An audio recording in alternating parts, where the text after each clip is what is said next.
Diba? So, kakainin nyo pa ba yan? Reject na yan guys. Guys, magandang araw. Kaway-kaway. Ayan. So, another day, another process naman po tayo. So, nung nakaraan, recap lang po natin.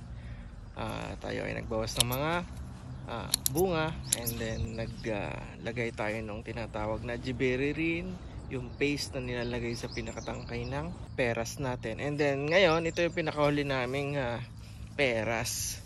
So, papakita ko sa inyo. Ito po ay hindi pa nababawasan. Ito yung pinakahuli sa lahat ng peras namin. And then ito yung, kung matatandaan nyo, ito yung malalaki naming variety na halos 1 kilo ang isa guys. Ito naman yung susunod natin. So pakita ko sa inyo guys. Yan guys, ito po yung puno ng nitaka namin. So nakapagitan lang to dito sa aming mga kosoy namin, main peras. And then ayan, nandito siya. Kung makikita nyo guys, diba? Yan po yung bunga ng nitaka. Medyo malalaki na siya guys.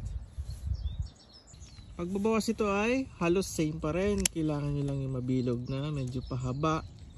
And then malaki. Ayan. Maganda yung mas malaki. Ayan.